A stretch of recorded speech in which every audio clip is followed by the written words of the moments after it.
नागपुर हिंसा पर महाराष्ट्र विधानसभा में सीएम फडणवीस का बयान, कहा धार्मिक सामग्री वाली चीजें जलाने की फैलाई गई अफवाह ये सुनियोजित हमला लगता है। देवेंद्र फडणवीस ने कहा पुलिस पर हमले बर्दाश्त नहीं किए जाएंगे, सख्त कार्रवाई की जाएगी, किसी को भी कानून अपने हाथ में लेने की इजाजत नहीं। सीएम फडणवीस का बयान, कहा छावा फिल्म ने औरंगजेब के खिलाफ लोगों का गुस्सा भड़का दिया, फिर भी सभी को महाराष्ट्र में शांति बनाए रखनी चाहिए। नागपुर हिंसा को महाराष्ट्र के डिप्टी सीएम एकनाथ शिंदे ने बताया साजिश, कहा पूरी प्लानिंग के तहत एक गुट ने किया हमला, पुलिस को भी निशाना बनाया। शिंदे ने कहा औरंगजेब की कब्र कलंक की तरह, औरंगजेब संत नहीं क्रूर शासक था, औरंगजेब का समर्थन देशद्रोह। एकनाथ शिंदे ने कहा अस्पताल में लगी भगवान की तस्वीरों को भी जलाया गया, दंगाइयों को बख्शा नहीं जाएगा। महाराष्ट्र के गृह राज्य मंत्री योगेश कदम का बयान, कहा हिंसा के मूल कारणों की जांच करेगी सरकार, दोपहर बाद सारा विवाद खत्म हो गया था, 5-6 घंटे के बाद नागपुर में हुआ बवाल। नागपुर हिंसा की नई सीसीटीवी तस्वीरें आई सामने, सीसीटीवी में तोड़फोड़ पथराव करते दिखे दंगाई, दोनों पक्ष आमने सामने पथराव करते दिखे। लाठी डंडे और पत्थर लेकर उत्पात मचाते दिखे दंगाई, उपद्रवियों ने कार के शीशे तोड़े, हाथ में चाकू लिए दिख रहे थे उपद्रवी। दंगा प्रभावित इलाकों के चश्मदीदों का दावा, दंगाइयों ने पेट्रोल बम से हमला किया, पत्थर इकट्ठा करके लाए थे दंगाई। नागपुर में हिंसा पीड़ित परिवारों का दावा, दंगाइयों ने पुलिस पर भी हमला किया, पुलिस वाले बचने के लिए लोगों के घरों में घुसे। नागपुर के महाल में हिंसा और आगजनी के बाद सुरक्षा इंतजाम पुख्ता, 4 से 5 हजार पुलिस फोर्स तैनात। नागपुर हिंसा के बाद 11 इलाकों में लगाया गया कर्फ्यू, चप्पे चप्पे पर पुलिस तैनात, जवानों को दिए गए आंसू गैस के गोले। नागपुर हिंसा पर पुलिस आयुक्त रविंद्र सिंघल का बयान, कहा शहर में शांतिपूर्ण स्थिति, कई एरिया में लगाया गया कर्फ्यू, शांति भंग करने वालों पर कर रहे कार्रवाई। नागपुर सेंट्रल से बीजेपी विधायक प्रवीण दटके ने हिंसा प्रभावित क्षेत्र हंसपुरी का दौरा किया, कहा कल पुलिस हिंदू नागरिकों के साथ खड़ी नहीं थी। नागपुर में हुए दंगे पर कांग्रेस नेता प्रमोद तिवारी का बीजेपी पर अटैक, हिंसा के लिए महाराष्ट्र सरकार दोषी, महायुति के नेताओं के बयान से भड़की हिंसा।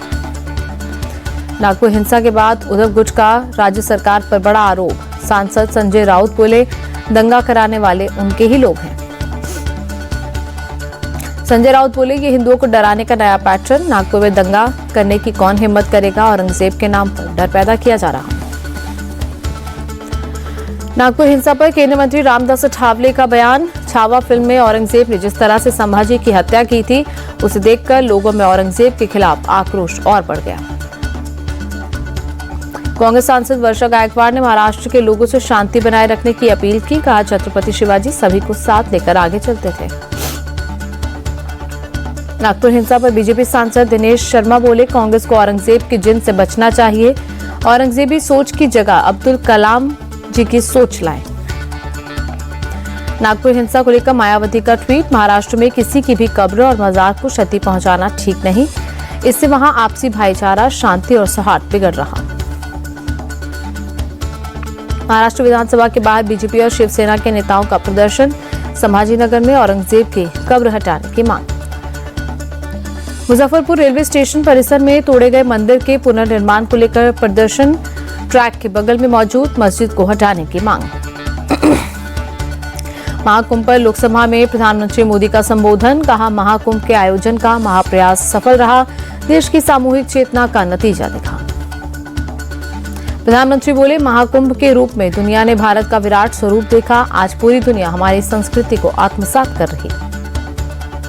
प्रधानमंत्री बोले महाकुंभ में जागृत होते देश का प्रतिबिंब दिखा, लोग मैं नहीं हम की भावना से जुड़े, प्रयागराज में छोटे बड़े और जाति धर्म का कोई भेदभाव नहीं था।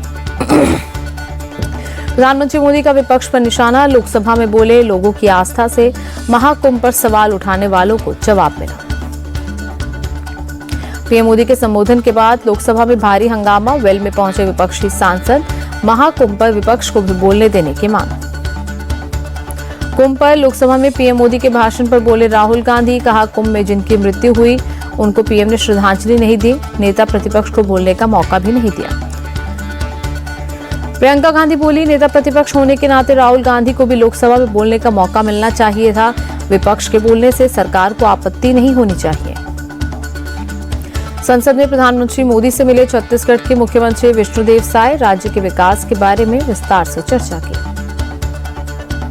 लैंड फॉर जॉब केस में लालू परिवार की मुश्किलें बढ़ने वाली हैं। लालू यादव को ईडी ने समन जारी कर कल पूछताछ के लिए बुलाया। पटना में ईडी दफ्तर पहुंची पूर्व CM Rabri Devi. Land for job case में राबड़ी देवी से पूछताछ। बिहार में विधानसभा चुनाव से पहले बीजेपी ने अपना कैंपेन सॉन्ग लॉन्च किया। प्रदेश सरकार की उपलब्धियों का बखान। कैंपेन वीडियो में सीएम नीतीश कुमार को पीएम मोदी के साथ 5 बार दिखाया गया। केंद्र सरकार की योजनाओं को भी प्रचारित किया गया। हैदराबाद में तेलंगाना विधान परिषद के अंदर विरोध प्रदर्शन। वीआरएस एमएलसी की कविता के नेतृत्व में स्कूटी के कटआउट के साथ प्रदर्शन किया। लोकसभा अध्यक्ष ओम बिरला ने दिल्ली विधानसभा के 2 दिवसीय ओरिएंटेशन कार्यक्रम का उद्घाटन किया। दिल्ली विधानसभा अध्यक्ष विजेंद्र गुप्ता और सीएम रेखा गुप्ता रही मौजूद।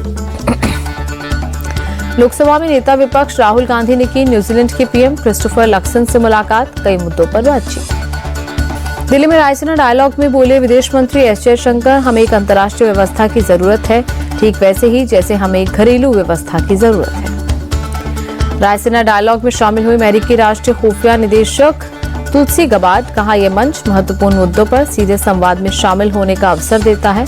आमंत्रण के लिए पीएम मोदी का धन्यवाद किया। उत्तर प्रदेश में 32 आईपीएस अफसरों के तबादले। प्रमोशन पाकर आईपीएस बने अफसर को भी मिली तैनाती।